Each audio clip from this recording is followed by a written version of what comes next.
नमो भगवते वासुदेवाय। आज हम सुनेंगे श्रीमद् भागवत महापुराण के 9वें स्कंद की कथा।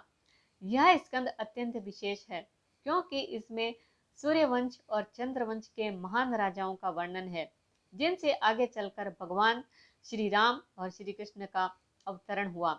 आइए कथा का आरंभ करते हैं।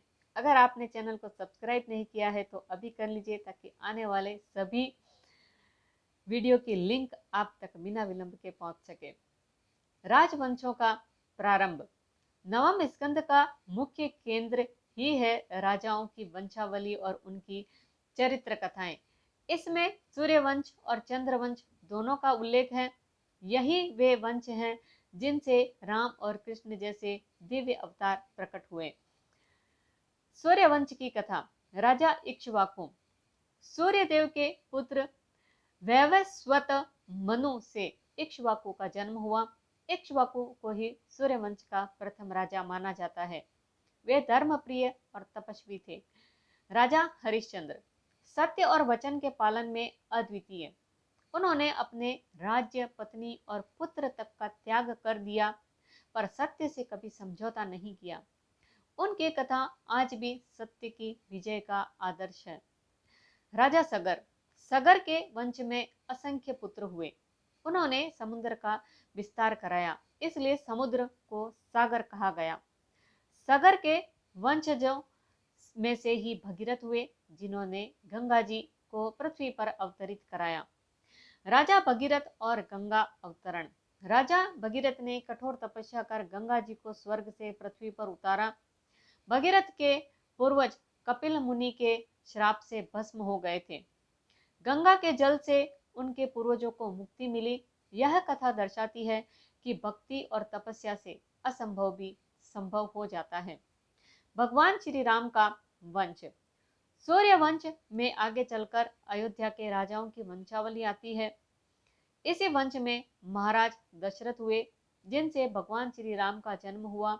रामावतार की कथा को विस्तार से अगले स्कंदों में कहा गया है, परंतु यहाँ उल्लेख है कि भगवान विष्णु ने ही धर्म की रक्षा के लिए इस वंश में जन्म लिया। चंद्रवंश की कथा। राजा ययाति। चंद्रवंश के सबसे प्रसिद्ध राजा ययाति का प्रसंग अत्यंत शिक्षाप्रद है। उन पर शुक्राचार्य की पत्नी को भोगने का आरोप लगा और उन्हें श्राप मिला कि वे वृद्ध हो जाएंगे। ययाति ने अपने पुत्रों से यौवन मांगा, सब ने मना कर दिया, पर पुत्र पुरु ने अपना यौवन उन्हें दे दिया।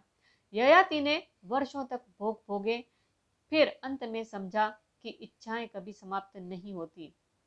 संदेश यह है कि भोग से नहीं, वैराग्य से ही शांति मिलती है। यदुवंश।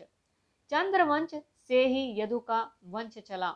इसी वंश में आगे चलकर भगवान श्री कृष्ण का प्राकट्य हुआ। यहाँ केवल वंश का उल्लेख है, विस्तार 10वें स्कंद में मिलेगा। ऋषि मुनियों की कथाएं। ऋषि अम्बरीश। राजा अम्बरीश परम भक्त थे। वे हर एक कर्म को भगवान विष्णु को समर्पित करके करते थे।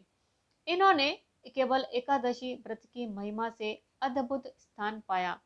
कथा है कि दुर्वासा ऋषि इनके तप से जले और इन्हें श्राप देना चाहा, परंतु भगवान के सुदर्शन चक्र ने अम्बरीश की रक्षा की।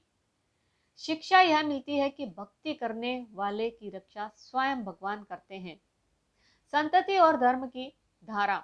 इस स्कंद में यह भी बताया गया है कि किस प्रकार एक एक वंशज ने धर्म की परंपरा को आगे बढ़ाया।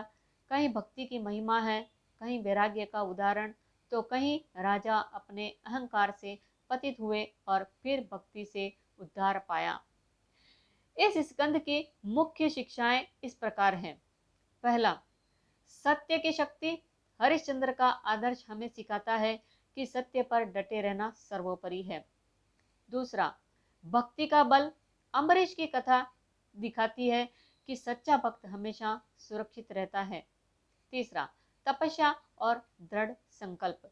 भगीरथ ने गंगा अवतरण से असंभव को संभव कर दिखाया। चौथा, वैराग्य का महत्व। ययाति ने समझा कि भोग से तृप्ति नहीं मिलती। पांचवा, अवतार की तैयारी। इस स्कंद से हमें संकेत मिलता है कि आगे चलकर भगवान श्री राम और श्री कृष्ण इसी वंश से अवतरित होंगे। भागवत पुराण का 9वां स्कंद हमें बताता है कि राजाओं और ऋषियों के जीवन में भी उतार चढ़ाव आते हैं, परंतु जो सत्य, भक्ति और वैराग्य का मार्ग चुनते हैं वे ही अमर और पूजनीय बनते हैं। सूर्य वंश से भगवान श्री राम और चंद्र वंश से भगवान श्री कृष्ण का प्राकट्य होना इस बात का प्रमाण है कि धर्म की रक्षा के लिए स्वयं भगवान अवतरित होते हैं। हरिओम।